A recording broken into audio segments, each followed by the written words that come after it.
Hey there, and welcome to Know to Grow. I'm Lauren Wood, 2 News Today anchor. You usually see me bright and early in the mornings on WDTN.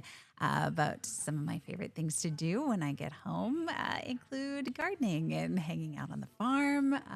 Today, we're going to talk about a topic that I've really gotten into over the last couple of years, and that is preserving food.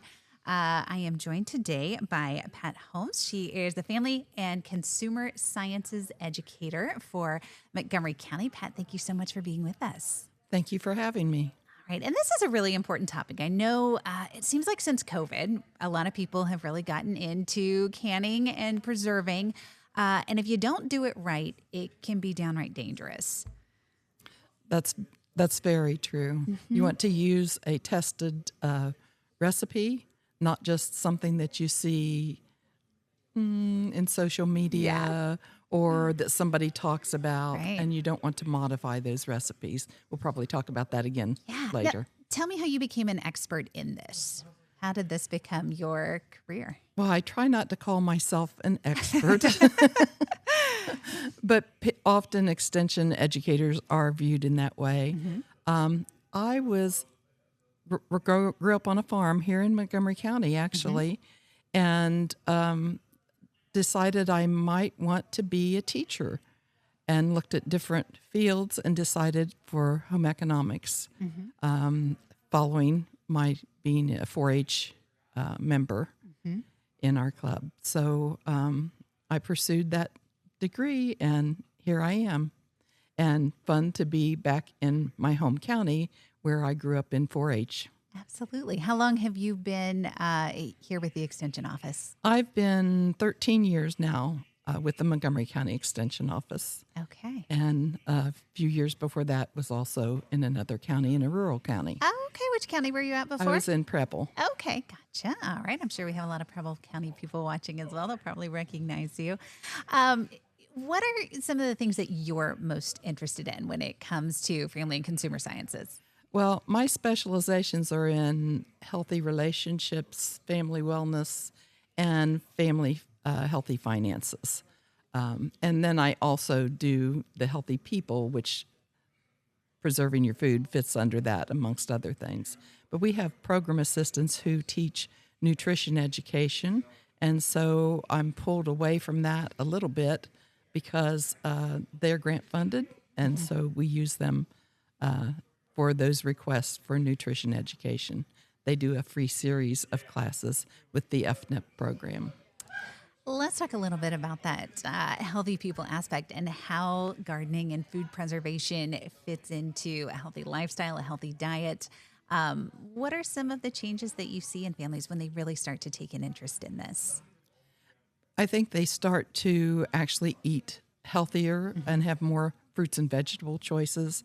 We know that families often do not eat 5 a day of fruits and vegetables.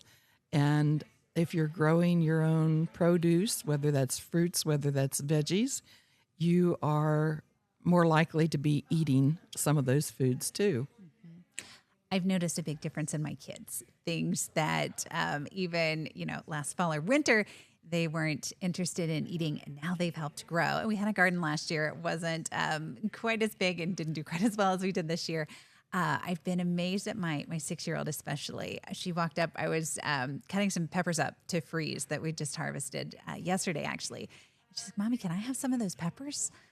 I didn't even know you liked peppers. Hours before you said you didn't want peppers. Absolutely. Here are some peppers. And I was just so happy and so thankful because with kids, it can be a fight sometimes. Being able to grow the food helps. And also if parents let them help with those kinds of food preparation tasks for the meal. Yes. And that could be planning what to eat. And you might want to put limits on that. We could have this or this and let them choose which one. And then maybe they help prepare that in some kind of way. And then they're more likely to take a bite and try it out and see. I love that. I think that is a great parenting hack. If your kids won't eat, just try growing it. We are going to take a look now at a presentation that you have that talks about healthy canning. And we had mentioned earlier that is something that if you're not doing it properly, it can be really dangerous. And because there has been such a resurgence of interest in canning since I think 2020, I notice online there's a lot of unsafe advice, and it can get pretty scary. There is. And just because you see that it's on social media, let's say, or that someone that you know is telling you to do it a certain way, doesn't necessarily mean it's the safest way in which to do that. And so you want to use a recipe that comes from someone who has tested that out.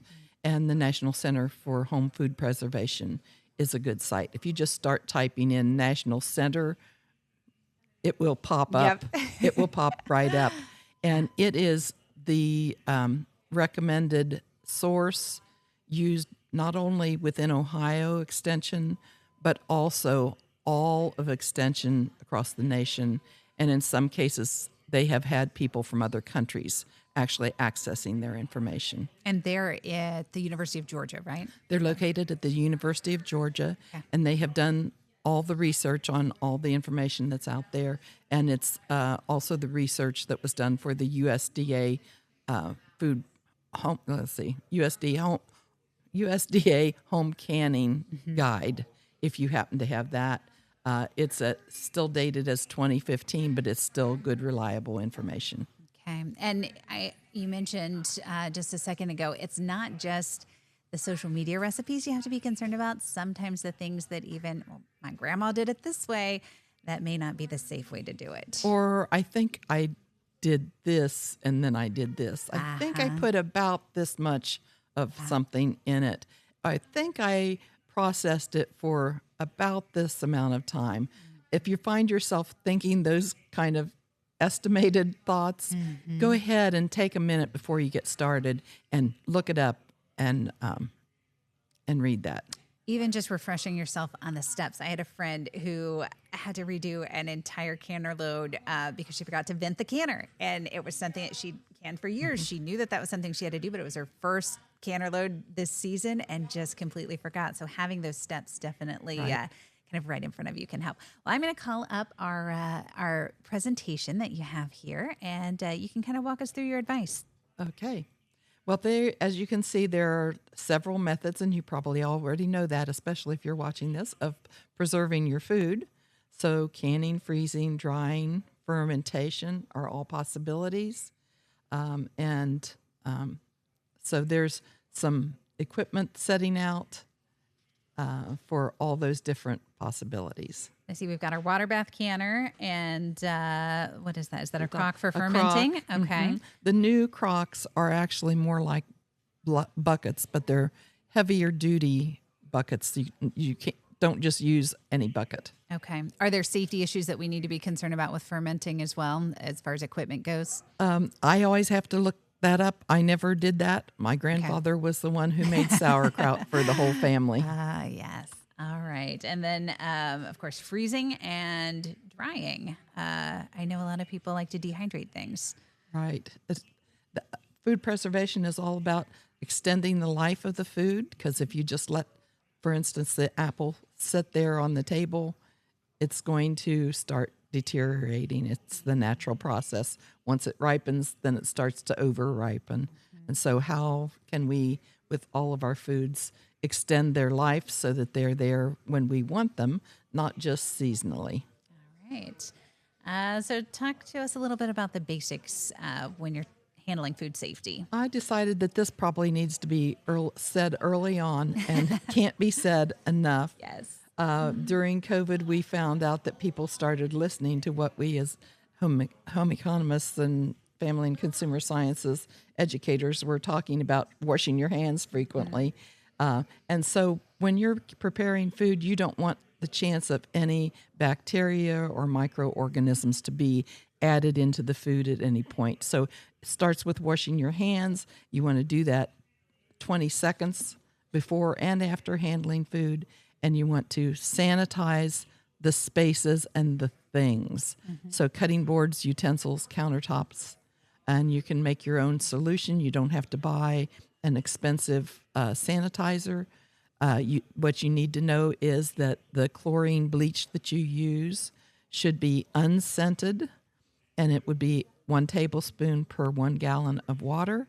You can cut that down and make a smaller amount because it's good for about 24 hours. Then it starts to lose its sanitizing capabilities. Okay. And I assume we want to rinse thoroughly after we sanitize Actually, surfaces? that's not as important as what you think it would be. Okay. So sanitize, let it air dry is almost better. The minute you add a cloth to dry something off, like a fabric cloth, then you are possibly adding in extra microorganisms back Okay. into the surface you just cleaned. So air dry is recommended. All right. Good to know. Oop, hang on just a second. There we go. Let's talk about our low acid foods. Okay. Or did I miss a We slide? Did I skip skipped one? There we several. go. Okay, let's see here. I am sorry about That's that. okay. It went always way to the- fast on me. Hang on just a second. There should be one that has equipment methods of canning. All right, we will get there. Otherwise, we can just talk about that one, which is when we talk about equipment, you have a boiling water canner that's used for acid foods, pH of 4.6 or lower. Okay. And you have the other option is pressure canning, which is used for low acid foods, pH above 4.6. I am working on getting our Okay. slides back here. Let me And just that's a okay, second. even if you can find that acid foods. We'll talk about that. Let's see. I thought of some.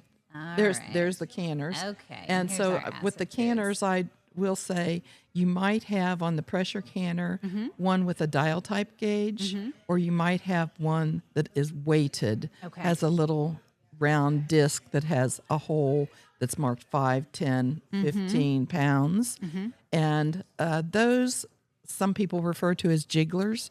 They do not ever need to be tested, Okay. but the dial type gauge does need to be tested every year. Okay. So even my tester unit, I send in every year to get National Presto to check that out for me. And you can get that done also at your At the extension extension office? office, you just need to call ahead because that equipment is not always out, so it has to be set up and time allowed for it. It doesn't take very long to actually do it. It's more like a 5 to 10 minute kind of process.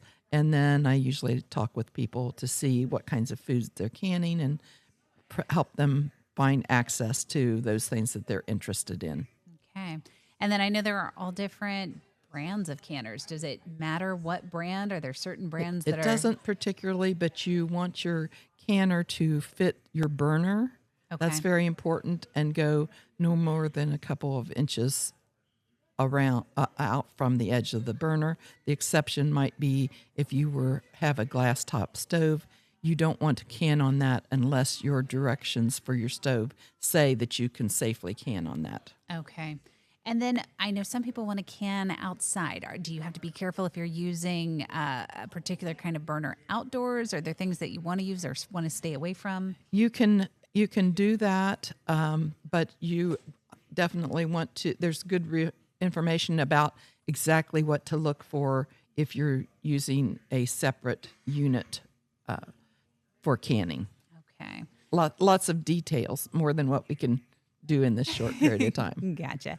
Well, let's jump into our acid foods. We have acid and low acid. Okay. And so your acid foods are going to be those things that are most of all the fruits. It includes tomatoes and sauerkraut and fermented pickles and foods to which large amounts of acid are added. And so sometimes people will ask about the tomatoes. Well, why do I need to add acid to them? They taste acid. Well, they're not as acid as what they used to be years ago, and they're not all consistently the same amount of acid in them. So you do need to add ascorbic acid is the one that won't flavor them. You can use lemon juice, you can use vinegar, but both of those will make a change in the taste of the product. And I know there were things going around social media that now you can buy 4% vinegar. You need to make sure it's at least 5% vinegar, Yes, right? thank you very much. The vinegar, if you choose to use that, should be 5%. And I've had people say, I had no clue that there was a percentage on the vinegar bottle. And they'll go look and they'll go call me back and they'll say, oh my gosh, I I have 4%. Yeah. So, And then lemon juice, it needs to be bottled as well. You don't want to just squeeze some lemons and right, throw those in, right? right. Use bottled lemon juice. All right. Well, let's check out our low acid foods and what we need to do there. And that would be all the vegetables, mostly all the vegetables, meats, poultry, seafood, soups, and mixed canned foods. Okay. And so if you're doing low acid, that is when you're going to have to use your pressure canner. Those are the ones for which you're going to use the pressure canner. Now, the tomatoes, you can go ahead and pressure can those too if you wanted to. Okay. I know a lot of people kind of shy away from pressure canners. They seem scary. Can you give us just kind of a brief overview of why they're really not that scary and what you need to know? They're not scary because the reason people are scared is because they remember grandparents, great-grandparents saying, the canner exploded on me. And the minute that happened, the company changed the canner completely. So now there's a little plug that will pop out if it goes over. However, having said that, when you are canning food, you should not be leaving the kitchen. So do everything that you are thinking you might want to be doing before you start your canning process, and stay in the kitchen to watch that canner.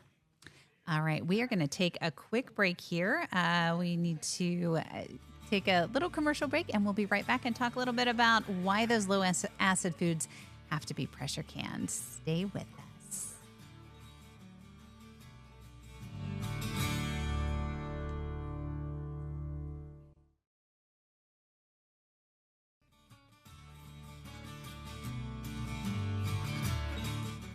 Welcome back to Know to Grow. I'm Lauren Wood, and I am joined today by Pat Holmes with Montgomery County Extension, and she is telling us a little bit about canning and what we need to know to do it safely. And we had just been discussing the difference between low acid foods and foods that are acidic.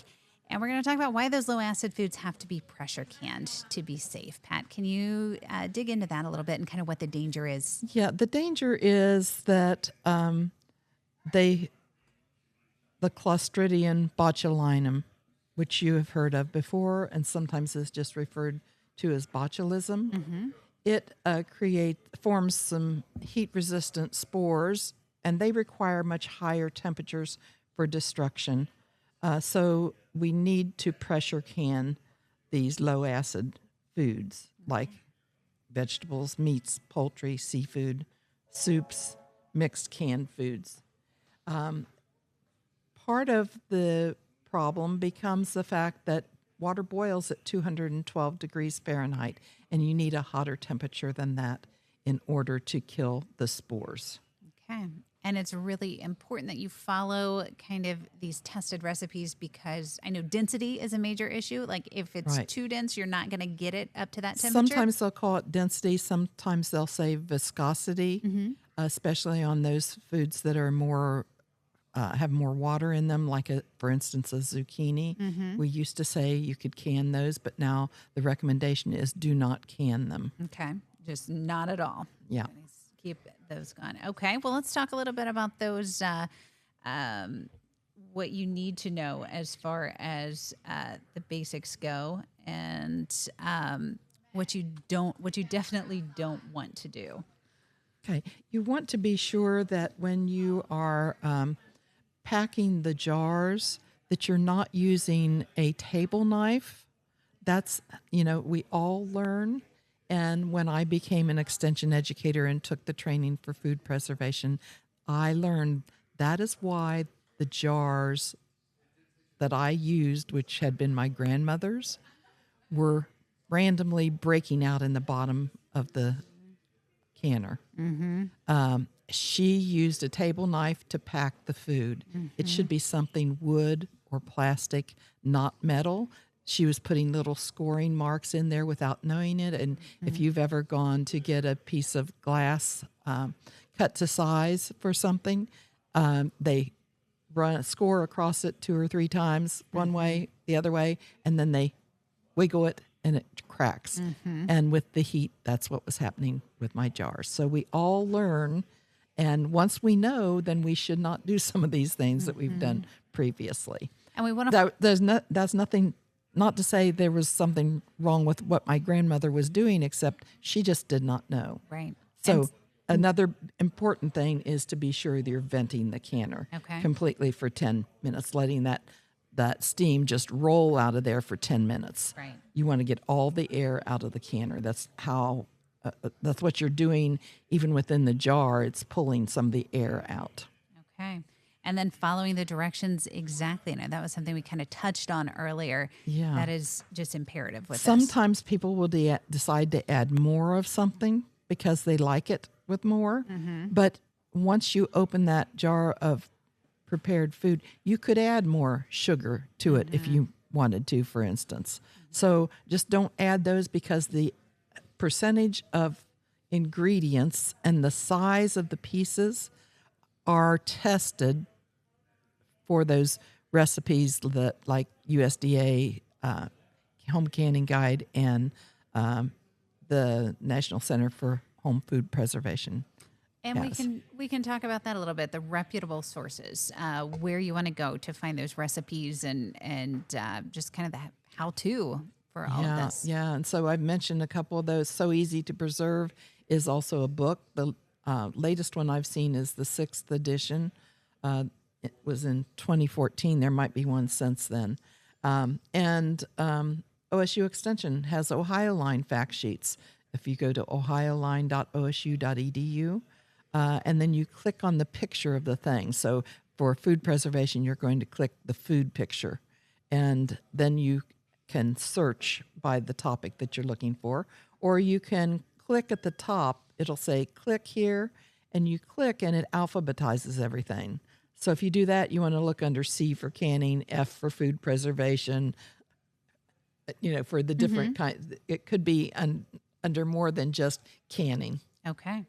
And then there are also unsafe methods of canning, things that maybe, like we were talking about, grandma, grandpa, great grandma did. Open kettle canning is one that I hear about a lot. Stay away from that. I had somebody just maybe 5 years ago call and ask me, can't I just heat up my oven, open the door to it, and set the set the jars of food on the lid of the door. And because it seals, but it doesn't actually seal, and it doesn't remove the air, and it's not actually sealed. We always want to listen for that ping. We're excited when they ping, but that doesn't necessarily mean it's safe if you haven't followed the steps correctly. Right. And they ping, and then when you touch the top after they've completely cooled, then you want that to be not moving. It's in the down position. Okay. If it's going up and down, or you pushed it down and now it's down, it was not sealed correctly. Yeah. So put that one in the fridge, eat that. How much time do you have after, if it's been processed correctly, you have a certain number of hours, right, to get it in the fridge? Well, I would put it in the fridge once it is cooled. Part of what people don't understand is that you need to cool the canner, let it cool at its own pace, not lift this heavy hot canner and run cold water on it to make it cool down faster so you can get the food out so you can start another batch. That is not safe. That cooling time is actually part of the processing time that's figured in. So if you cool it faster, then you have just undone the whole process and undone the safety. There's that risk that something would be wrong. And when it comes to feeding your family, you don't want there to be a risk that you've done it right or wrong. I see we have steam canning on here with an asterisk. Touch on that really quick. We just have about 45 seconds, I think, left in the show. I would just say those that say that you can do this and you can just cook can with steam, it's not true. Okay. Canning powders that had been sold, and every once in a while we see those again. Zinc lids and jars with wire bales and the glass lids. Those I remember seeing that my grandmother used. They used those in the beginning, as they were learning how to do it and how to do it safely. And so now that's not. But you could use those cute glass jars with the bales for something else. Right. Maybe it becomes a place to put pecans or some kind of nuts that you like to use in your food to keep them from having air with them. All right. Well, you are a wealth of information, and I know there is so much more if you're just getting started that you're going to want to learn. So check out the resources that Pat mentioned. Head to your local extension office website, and I'm sure you'll be able to find everything that you need to get started and get started safely. And to find your local extension website in Ohio, type the name of your county, .osu.edu. It will take you there.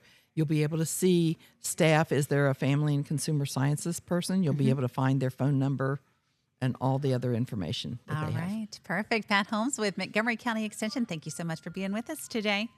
Thank you.